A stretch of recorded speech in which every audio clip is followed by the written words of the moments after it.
I think this might be the first time in the history of the show that maybe I do sound a little alarmist because of some of the things that the president is saying. The three things in particular that I would point out are, this is prior to the weekend, so this is a week ago, and this is coming from the President Biden himself. If you guys think I'm being conspiracy theorist on this, you could find the speech. I'll see if I could even insert it into here. He gave a speech calling for, his words, not mine, calling for a new world order and a liberal world order. As one of the top military people said to me in a secure meeting the other day, 60 million people died between 1900 and 1946. And since then, we established a liberal world order, and that hadn't happened in a long while. A lot of people dying, but nowhere near the chaos. And now is a time when things are shifting. There's going to be a new world order out there. That he said it in the speech. This is not coming from Alex Jones or anything like that.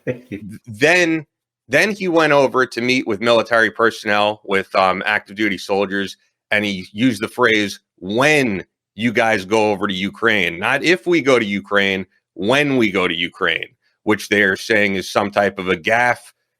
Why would you use that phrase? And then the third of which that I'm sure all of you have heard by now is Biden going over to Poland, which makes things even worse to give this type of speech overseas and to say that we cannot allow Putin to be in power. And to me, this has all of the same markings of stuff that you've experienced of these regime change wars. And it's the same thing as we can't have Saddam in power, we can't have Gaddafi in power, and now it's we can't have Putin in power. And at least in my history of just being an outside observer and just an American citizen, this never ends well. No, guys, I said in the beginning with that we had lost this when it went to war. I mean, when it finally ended in combat operations, I said it, and we said it on the show. It's like, hey, it's lost. Yeah, you said it.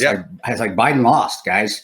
And now I don't know if he's trying to do it to save face. And that's the thing with politicians. Politicians, they really do feel that they are the superior intellect, superior people of, and particularly, United States politicians as of late are superior to the rest of us, and they know everything. They know everything. They know what to do, and they are just as fallible as everybody else. And we're seeing that. And I hope people recognize this. So whenever you're voting again, and I hope we have another elections that we're voting again, you got to stop voting with such emotion and vote with common sense. I think a lot of people saw this coming. I know I did, but I saw him as a vice president, and when he actually was coherent, if you could say that, and he was terrible then, and leaving us behind. Do you think that he would recuse himself from what happened to us? And that's what he said. Well, I'm going to recuse myself from what went on. I'm not going to answer anything in Benghazi. You are second in command there, brother. You're second in the chain of command of the United States military. You can't recuse yourself from a situation that happened that took the lives of one of the highest ranking ambassadors in the United States, in the State Department, which equivalents to his position. He's literally a vice president of Ambassador Stevens. And that just shows his character. But again, here we go. People voted for it, and now we're paying the price. But is this? But this has been, this has been a history no matter who we vote in, because like I would say, the regime change wars, just in my recent lifetime, you have Bush with Saddam, you have Obama with Gaddafi, and now this is a third of what we're getting in, where this is the first time the president has said the words, we cannot allow this person to be in power. But you and I talked about it on a text, and it wasn't angry. It was just back and forth. Like, this is not the global war on terror. Putin and Russia is not Libya and Gaddafi. Putin and Russia is not Saddam Hussein in Iraq. These guys have nuclear weapons, just as many as we do. That's what the scary part of this, not going in and fighting terrorists. And that's, global war on terror. I was in the middle of it, guys. A lot of people were, a lot of my friends were. I'm not downplaying that, but this is a different situation. This is a world power. And they are as bad. Now we're seeing that they're not military. They're not very good on their beans and bullets side, their logistical side, because of gas. You should always have enough food and fuel to mount an operation. If you don't mount the operation, or you wait until you do. I mean, you never see the United States running out of fuel, and we're going fighting Iraq, Afghanistan overseas. We don't fight anybody next door. We're not like we're invading Canada or anything. But this is different, brother. I think you can't treat this as a regime change as we would a Libya, or we would a Iraq, or we would, and Afghanistan really didn't have a regime, but trying to overthrow the Taliban, I guess that would be a regime change. But that's different. Though they don't have nuclear weapons, they don't have Spetsnaz. They don't have an intel community that might be even better than ours. And so that's what's scary, is because this regime change overthrow will end up. It won't end up in just us going in and occupying a country. It's going to end up, knock on wood here, I don't want it to. The chances of ending up in a nuclear war, 90%, where the chances of having a nuclear war going into Iraq or Afghanistan or Libya or Yemen, or when we helped with the coup in Egypt, that doesn't, the percentages of a nuclear war don't raise that much. And that's what's scary. A fight on fight war, yes, but it's like getting in a boxing ring and you're both fighting and you're both throwing punches. That's what it was like with the global war on terror, more or less. Going into Russia or having a war with Russia will not end up that way. It's them bringing the guns out, literally in a boxing match, and shooting each other, and both countries dying.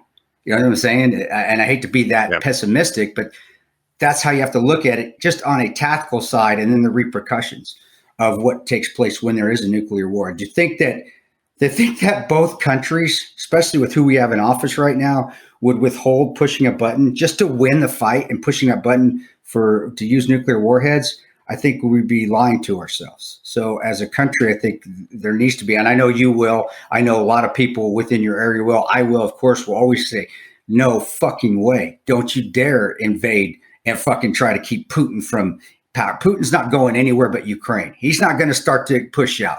I mean, I don't foresee that. He wants to. Yeah, that's the problem too. Like, just in my experience, right, of interviewing all the guys that we have, is that, and this is the reason I guess I would compare it to Iraq in just in this sense, is that we look at what happened in Iraq, and I think guys look back on their service and they say, was Iraq truly a threat to the U.S.? And I think people are saying, is Putin really a threat to the U.S., or is it a threat to our allies? And if it's a threat to our allies, I mean, I feel like guys who sign up to join the U.S. Army, the U.S. Navy, the Marines, the Air Force, they do it to defend the U.S., not to defend NATO, not to defend our allies. And the only reason we should have guys ever coming back with limbs lost, guys that we know severely burned, guys coming back, not coming back at all, is if a country is a threat to the U.S. No, and you're spot on, bro. I guess I'm just taking it down the road, because that's how, and being an NCO in the United States Army, and then having a little bit of time as a commissioned officer, you're looking at 3-4 steps down the road, because that's what you're going to be fighting. It's a chess game. It really is. I think that's what a lot of people, even guys like Jack Murphy, Marty Scope, you see guys that are really brilliant. It's because it is a chess game. It really is. Hey, how can I outmaneuver? It's not, let's get in the fight and kill them. I mean, that eventually it gets to that, but it's, how can we maneuver so we win this fight, maybe without even having to fight the fight, and that's the Art of War. Everybody reads the Art of War. I know there's a page in there that says something like be able to win the fight without fighting the fight, something like that. But that is why I'm looking at it from that aspect, is because that's what I foresee. If there's Americans and Russians actually fighting each other, fighter jets coming in and fighting each other, that goes to DEFCON 4, and we are. That's nuclear war, man. I'm not trying to scare any of you. You think I want that? That's why do you think I live in Kansas? Jesus, I don't want it. I want nothing to do with that. I don't want nothing to do with a war anymore. Same. But now we've got to start getting on our president here to either, if it was a gaffe, shut your fucking mouth. Excuse my language. I'm sorry.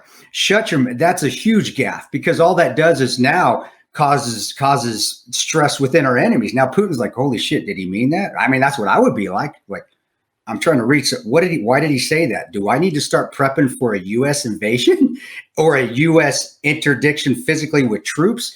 And that escalates right there. And even just a mistake, a gaffe like that could create a nuclear war, could create a bigger escalation in force. But I'm by the Russians, and then of course in response by us. But I'm with you, brother. I Russia and Ukraine. This is a Russia-Ukraine thing right here, and I don't foresee Putin going any farther out from Ukraine. He can't. He didn't have the capabilities to do that, aside from using nuclear weapons or weapons of mass destruction. So Ukraine, I'm sorry, I said at one of our shows, when it started, the invasion started, it was lost. It was done. Biden, you lost, man. And now how can we recover this without making it worse? But it feels like he's just throwing gasoline on a fire. And it's like, God, what are you doing? So what do we do now? Well, you get your Congress people involved, you get your senators involved, and you outcry. It's like, hey. That's what I was thinking too. The only thing that could really, because when you talk about elections, I mean, for better or for worse, unless short of anything like catastrophic, this is the administration we have for the next nearly 3 years, right? So I think in the meantime, I do think citizens need to do whatever they can just to let it be known how they feel about this one way or the other. I mean, for me, maybe it's just doing this podcast with you. For other people, I mean, I even see when Biden met with active duty U.S. soldiers. I know obviously you can't get into like a debate with the commander in chief, but I think if you could respectfully voice your concerns about this in some way, if you're one of those guys, I think if it's shown that there's not the same enthusiasm for this that maybe they think, that they're going to change course a little bit, I would hope. That's how you do that, guys. If you're a troop, again, if you're a private, you really have no voice. You're doing but I'm being facetious a bit. You do still come in the squad rooms and do private talk. You do. You're in a squad. You have a squad room. You close the door and you talk. And you just talk like me and you are talking. You know, you clean weapons and you're chatting. That's where you can voice it. And that's where your team leader or your squad leader will hear it.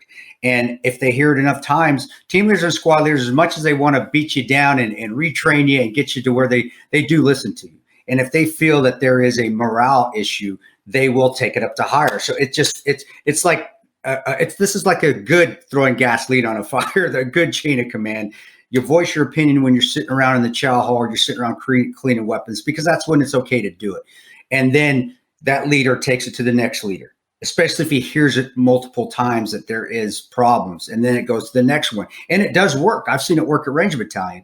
And that's because, but Ranger Battalion, we do have excellent leaders there. I mean, that's that may be an anomaly. I don't know in the regular Army how the leadership is anymore. I know up on the top, it's not real good right now. And most of us have seen that. But if you want to say something and you're in the military, don't go on social media. Don't start blasting, especially. Of course, I agree. Yeah. Use your chain of command. And it does work, especially if the entire team or squad feels the same way or somewhat the same way. And if you have a good team leader, a good squad leader, a good platoon sergeant, a good first sergeant, it will gradually go up the chain of command. And the lieutenant colonel, the battalion commander, and the command sergeant major of the battalion and of the regiment or division or so forth, they will get to them and they will put their opinion. They will relay that if they're good commanders. But on the me side, on the civilian side, me and Ian are both civilians. Me now, this on this podcast is a way for us to voice your opinions. You guys go out there, put something down on our podcast page that we'll pop it out. Sure. I mean, that's just.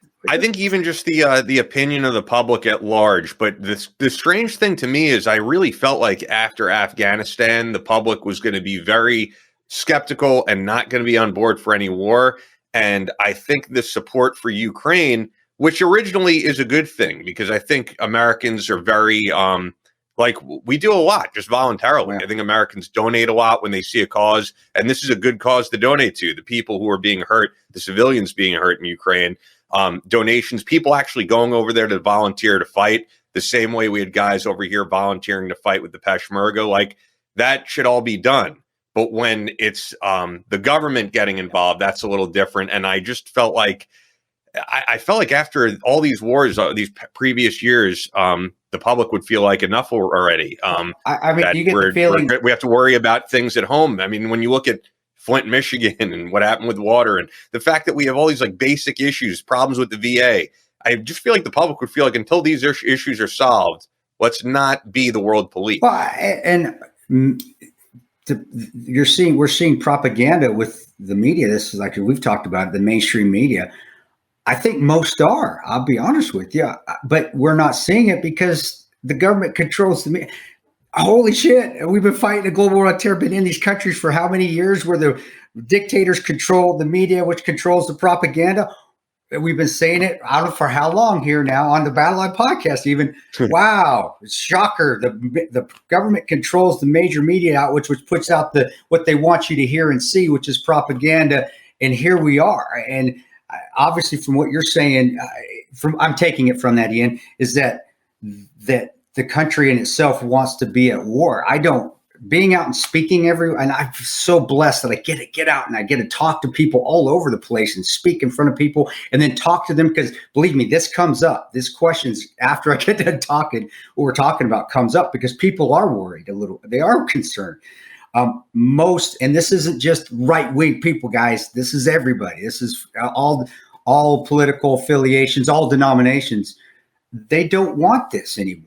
They don't want to be a part of this anymore. And that's why I said in one of our podcasts in the beginning, hey, Ukraine is lost. I'm sorry. And there were 2 Ukrainians in my audience when I did this one time as well. I spoke at a group event in New Jersey, Earl Asphalt, tremendous company, great company. But they came up to me after I said that, because they asked a question. What do you think about Ukraine? I said, guys, this was 3 weeks ago. I said, Ukraine's gone.